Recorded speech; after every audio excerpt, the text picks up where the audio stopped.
Hello' everyone, আজি মই তোমালোকৰ বাবে লৈ আহিছো নৱম শ্ৰেণীৰ বিজ্ঞানৰ প্ৰথম অধ্যায় আমাৰ চাৰিওকাষৰ বস্তুবোৰ। এই অধ্যায়টোলৈ তোমালোকে যদি মন কৰা, ইয়াত দিয়া আছে কি যে বস্তু, অৰ্থাৎ আমাৰ চাৰিওফালে যিবিলাক বস্তু আছে সেইবিলাক বস্তুৰ বিষয়ে আমি এইটো অধ্যায়ত পঢ়িম। এতিয়া এই বস্তুক বিজ্ঞানীসকলে নাম দিছে পদাৰ্থ। যে বস্তুক কি দিছে নাম? বিজ্ঞানীসকলে যে পদাৰ্থ নাম দিছে। এতিয়া পদাৰ্থ মানে কি? যে যাৰ নিজা ভৰ আৰু আয়তন আছে তাক আমি পদাৰ্থ বুলি ক'ম। পদাৰ্থ হ'বলৈ কেইটা গুণ লাগে? যে দুটা গুণ লাগে। এটা গুণ হ'ল তাৰ কি থাকিব লাগিব? নিজা ভৰ থাকিব লাগিব আৰু তাৰ নিজা আয়তন থাকিব লাগিব। এতিয়া যদি তোমালোকৰ চাৰিওফালে মন কৰা, তোমালোকে দেখিব পাৰিবা এইটো আমাৰ কি এটা হোৱাইট বোৰ্ড। এই হোৱাইট বোৰ্ডৰ কি আছে? নিজা ভৰো আছে, আকৌ আয়তন আছে। গতিকে এই হোৱাইট বোৰ্ডখন এটা পদাৰ্থ হ'ল। তাৰপিছত এইটো মোৰ হাতত আছে মাৰ্কাৰ। এই মাৰ্কাৰৰো কি আছে? নিজা ভৰ আৰু আয়তন আছে। গতিকে মাৰ্কাৰ এটা পদাৰ্থ। যদি পৰীক্ষাত আহে যে পদাৰ্থ মানে কি, তোমালোকে কি ক'বা? যে যাৰ ভৰ আৰু আয়তন আছে তাক পদাৰ্থ বুলি কোৱা হয়। আৰু উদাহৰণ দিব দিলে চোৱা, মাটি, পানী, বায়ু, উদ্ভিদ, গ্ৰহ, নক্ষত্ৰ, শিল, এই সকলোবিলাক আমাৰ এটা কি যে পদাৰ্থ। যদি মই কওঁ যে সুগন্ধি এইটো পদাৰ্থ হয় নে নহয়, সেইটো যদি তোমালোকক ক'বলৈ দিয়া হয়, তেতিয়া তোমালোকে কি ক'বা? যে সুগন্ধি আমাৰ পদাৰ্থ নহয়, কাৰণ সুগন্ধিৰ কি নাই? নিজা ভৰো নাই, আকৌ নিজা আয়তনো নাই। গতিকে সুগন্ধি কি হ'ব নোৱাৰে? যে পদাৰ্থ হ'ব নোৱাৰে। এতিয়া পদাৰ্থ হ'বলৈ হ'লে দুটা গুণ লাগে। কি কি? যে ভৰ আৰু আয়তন, লগতে তিনিটা বৈশিষ্ট্য থাকিব লাগিব। সেই তিনিটা বৈশিষ্ট্য হ'ল যে পদাৰ্থৰ কণিকাবোৰৰ মাজত ব্যৱধান থাকিব লাগিব। যে পদাৰ্থৰ কণিকাবোৰৰ মাজত কি আছে? যে ব্যৱধান আছে। তাৰপিছত 2 নম্বৰত আছে যে পদাৰ্থৰ কণিকাবোৰ অনবৰতে গতি কৰি থাকে। যে পদাৰ্থৰ কণিকাবোৰ কি কৰে? যে গতি কৰে। তাৰপিছত 3 নম্বৰ বৈশিষ্ট্যটো হ'ল যে পদাৰ্থৰ কণিকাবোৰৰ মাজত আকৰ্ষণ আছে। এতিয়া আমি এইবিলাকক কেনেদৰে প্ৰমাণ কৰিম? মইতো কেৱল কৈ দিলেই নহ'ব যে পদাৰ্থৰ কণিকাবোৰৰ মাজত ব্যৱধান আছে, পদাৰ্থৰ কণিকাবোৰ অনবৰতে গতি কৰি থাকে, আৰু এটা আছে পদাৰ্থৰ কণিকাবোৰৰ মাজত আকৰ্ষণ আছে। এইটো আমি যিহেতু ছায়েন্স পঢ়ি আছোঁ, গতিকে ইয়াৰ প্ৰমাণো লাগিব যে পদাৰ্থৰ কণিকাবোৰৰ মাজত ব্যৱধান যে আছে, এইটো আমি কেনেদৰে প্ৰমাণ কৰিম। এতিয়া মই প্ৰমাণ কৰিবলৈ, তোমালোকেও প্ৰমাণ কৰিব পাৰিবা ঘৰতে, যে এটা কি ল'বা? যে গ্লাছ ল'বা। এইটো সাপোজ আমাৰ এটা গ্লাছ, আৰু গ্লাছত পানী আছে। পানী দিলোঁ প্ৰথমতে, তাৰপিছত যদি ইয়াত এচামুচ মই নিমখ ঢালি দিওঁ, নিমখ ঢালি দিয়াৰ পিছত যদি ইয়াক ঘুটি দিওঁ, তেনেহ'লে আমি কি দেখিবলৈ পাম? যে এই নিমখখিনি পানীৰ লগত মিহলি হৈ গৈছে। এই নিমখখিনি তেনেহ'লে ক'লৈ গ'ল? যে এই পানীৰ কণিকাবোৰৰ মাজত কি আছে? যে ফাগ আছে। সেই ফাগবোৰৰ মাজত এই নিমখৰ কণিকাবোৰ মিহলি হৈ গৈছে। গতিকে ইয়াৰ পৰা আমি কি প্ৰমাণ কৰিলোঁ? যে পদাৰ্থৰ কণিকাবোৰৰ মাজত যে ব্যৱধান আছে সেইটো প্ৰমাণ কৰিলোঁ। তাৰপিছত 2 নম্বৰত আছে যে পদাৰ্থৰ কণিকাবোৰ অনবৰতে গতি কৰি থাকে। এই অনবৰতে যে পদাৰ্থৰ কণিকাবোৰ গতি কৰি থাকে, তাক আমি কেনেদৰে প্ৰমাণ কৰিম? যে যদি আমি এটা ৰুমৰ কোণত যে ধূপকাঠি এটা জ্বলাই দিলোঁ, যে ধূপকাঠি এটা জ্বলাই দিছোঁ, এই ধূপকাঠিৰ গোন্ধটো আমি বাহিৰৰ পৰাও পাম। এইটো তেনেহ'লে কেনেদৰে আমি বাহিৰৰ পৰা পালোঁ ধূপকাঠিৰ গোন্ধ? যে এই ধূপকাঠিৰ গোন্ধটো এই কাৰণেই আমি বাহিৰৰ পৰা পাইছোঁ যে ধূপকাঠি জ্বলোৱাৰ পিছত ইয়াত যিখিনি আমাৰ কণিকা আছে, ধূপকাঠিৰ কণিকা আছে, সেইটো সুগন্ধি ৰূপে আমাৰ চাৰিওফালে কি কৰি আছে? অনবৰতে গতি কৰি আছে।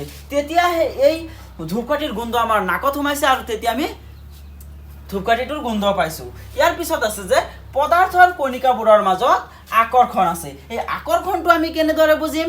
যে যদি এইটো মোৰ হাতত আছে মাৰ্কাৰ, হৈছে, এইটো আমাৰ কি আছে? মাৰ্কাৰ। মাৰ্কাৰটো যদি মই ভাঙিবলৈ চেষ্টা কৰোঁ, তেনেহ'লে ই সহজে নাভাঙে, কাৰণ পদাৰ্থৰ সকলোবোৰ বস্তু পদাৰ্থৰ কিহৰ দ্বাৰা গঠিত আছে?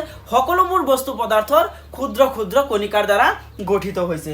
যেতিয়া এনেকুৱা ধৰণৰ ক্ষুদ্ৰ ক্ষুদ্ৰ কণিকা অসংখ্য লগ লাগিব, তেতিয়াহে এটা বস্তুৰ সৃষ্টি হ'ব।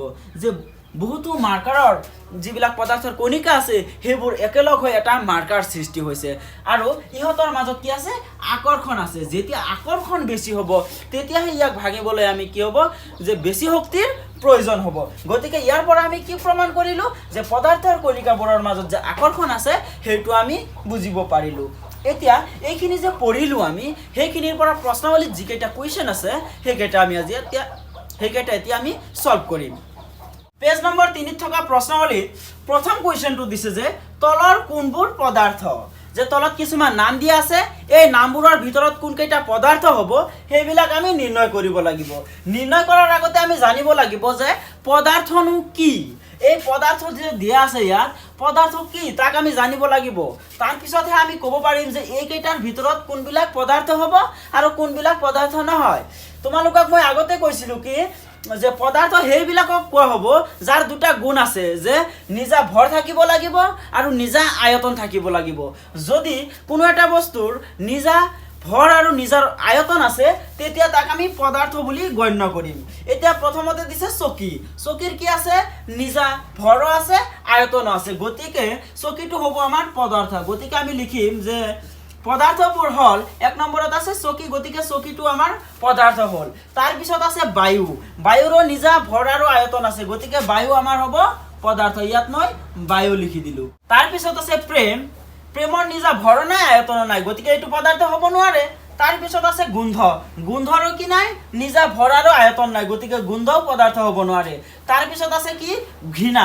এই ঘৃণাৰ কি আছে নিজা ভৰ আছে নেকি নাই আৰু নিজা আয়তনো নাই গতিকে ঘৃণাও পদাৰ্থ হ'ব নোৱাৰে ইয়াৰ পিছত আছে কি বাদাম বাদামৰ নিজা ভৰো আছে আয়তনো আছে গতিকে বাদামটো হ'ব আমাৰ পদাৰ্থ ইয়াৰ পিছত আছে যে চিন্তা চিন্তাৰো নিজা ভৰ আৰু আয়তন নাই গতিকে চিন্তা পদাৰ্থ হ'ব নোৱাৰে তাৰ পিছত আছে ঠাণ্ডা ঠাণ্ডাৰো নিজা ভৰ আৰু আয়তন নাই গতিকে ঠাণ্ডাও কি হ'ব নোৱাৰে যে পদাৰ্থ হ'ব নোৱাৰে তাৰ পিছত আছে ঠাণ্ডা পনীয় যে ঠাণ্ডা পনীয়ৰ কি আছে নিজা ভৰ আৰু আয়তন আছে গতিকে ঠাণ্ডা পনীয় হ'ব আমাৰ পদাৰ্থ ইয়াত লিখি দিম যে ঠাণ্ডা পনীয় তাৰ পিছত আছে যে সুগন্ধি দ্ৰব্যৰ সুবাস ইয়াত সুগন্ধি দ্ৰব্য কোৱা নাই যে সুগন্ধি দ্ৰব্যৰ সুবাসৰ কথা কৈছে এই সুবাসৰ কোনো নিজা ভৰ আৰু আয়তন নাই গতিকে সুগন্ধি দ্ৰব্যৰ সুবাস পদাৰ্থ হ'ব নোৱাৰে এতিয়া আমি ফটকে এইটো কৈ দিলো 2 নম্বৰ কোৱেশ্চনটোত আছে যে তলৰ পৰ্যবেক্ষণটোৰ কাৰণ দৰ্শোৱা কৈছে যে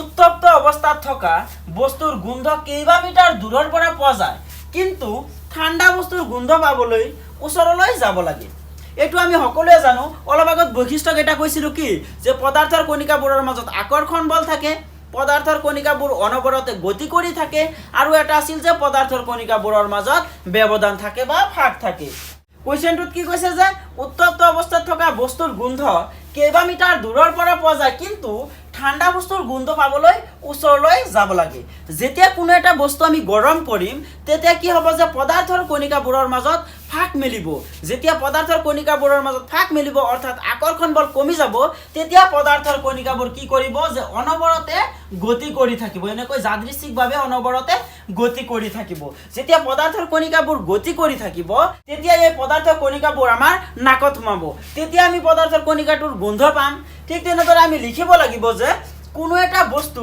উত্তপ্ত কৰিলে বস্তুটোৰ পদাৰ্থৰ কণিকাবোৰৰ মাজত কি হয় যে আকৰ্ষণ বল কমি যায় আৰু তেতিয়া এই পদাৰ্থৰ কণিকাবোৰ গতি কৰিবলৈ আৰম্ভ কৰে গতি কৰি থকা পদাৰ্থৰ কণিকা যেতিয়া আমাৰ গ্ৰাণেন্দ্ৰিয়ত সোমায় তেতিয়া আমি বস্তুটোৰ গোন্ধ দূৰৰ পৰাই পাওঁ হেহে উত্তপ্ত অৱস্থাত বস্তুৰ গোন্ধ কেইবা মিটাৰ দূৰৰ পৰা পোৱা যায় কিন্তু ঠাণ্ডা বস্তুৰ গোন্ধ পাবলৈ ওচৰলৈ যাব লাগে তোমালোকে এইখিনি স্ক্ৰীনশ্বট মাৰি ৰাখি দিয়া এতিয়া আমি ইয়াৰ পিছৰ কোৱেশ্চন কেইটা চাম 3 নম্বৰ কোৱেশ্চনটোত দিছে যে এজন ডুবাৰুৱে সাঁতোৰাৰ সময়ত পুখুৰীৰ পানী ফালি সোমাই যাব পাৰে পদাৰ্থৰ কি ধৰ্মৰ ভিত্তিত এইটো সম্ভৱ এটা পদাৰ্থৰ ধৰ্ম বা বৈশিষ্ট্যবোৰ কি কি আছিল যে 1 নম্বৰত আছিল যে পদাৰ্থৰ কণিকাবোৰৰ মাজত ব্যৱধান আছে 2 নম্বৰত আছিল পদাৰ্থৰ কণিকাবোৰ অনবৰতে গতি কৰি থাকে আৰু 3 নম্বৰত আছিল যে পদাৰ্থৰ কণিকাবোৰৰ মাজত আকৰ্ষণ বল থাকে এই তিনিটা ধৰ্মৰ ভিতৰত কোনটো ধৰ্মৰ কাৰণে যে এজন ডুবাৰুৱে সাঁতোৰাৰ সময়ত পুখুৰীৰ পানী ফালি সোমাই যাব পাৰে এতিয়া যদি মই চেষ্টা কৰো যে এই হোৱাইট বোৰ্ডখন ফালি ইফালে যাম মই যাব নোৱাৰিম কাৰণ এই হোৱাইট বোৰ্ডখন যিখিনি পদাৰ্থৰ দ্বাৰা গঠিত সেই পদাৰ্থৰ ক্ষুদ্ৰ ক্ষুদ্ৰ কণিকাবোৰৰ মাজত আকৰ্ষণ বল অতি বেছি এতিয়া যদি মই পানীৰ মাজেৰে সোমাই যাব বিচাৰো তেতিয়া হলে যাব পাৰিম কাৰণ পানীৰ কণিকাবোৰৰ মাজত কি আছে আকৰ্ষণ বল অতি কম গতিকে আমি ক'ব পাৰিম যে এজন ডুবাৰুৱে সাঁতোৰাৰ সময়ত পুখুৰীৰ পানী ফালি সোমাই যাব পাৰে 4 নম্বৰ কোৱেশ্চনটোত দিয়া আছে যে পদাৰ্থৰ কণিকাবোৰৰ বৈশিষ্ট্যবিলাক কি মই অলপ আগত কৈছিলো কি যে পদাৰ্থৰ কণিকাবোৰৰ বৈশিষ্ট্য বা ধৰ্মবোৰ কি আছিল যে পদাৰ্থৰ কণিকাবোৰৰ মাজত ব্যৱধান থাকে 2 নম্বৰত আছে পদাৰ্থৰ কণিকাবোৰ অনবৰতে গতি কৰি থাকে আৰু 3 নম্বৰত আছে কি পদাৰ্থৰ কণিকাবোৰৰ মাজত আকৰ্ষণ বল থাকে গতিকে এই তিনিটা হ'ব আমাৰ পদাৰ্থৰ কণিকাৰ বৈশিষ্ট্য আজিৰ বাবে এইখিনিয়ে যদি ভিডিঅ'টো ভাল লাগে তেনেহ'লে আমাৰ চেনেলটোক ছাবস্ক্ৰাইব কৰিবা আৰু তোমাৰ বন্ধু বান্ধৱীলৈ ভিডিঅ'টো শ্বেয়াৰ কৰি দিবা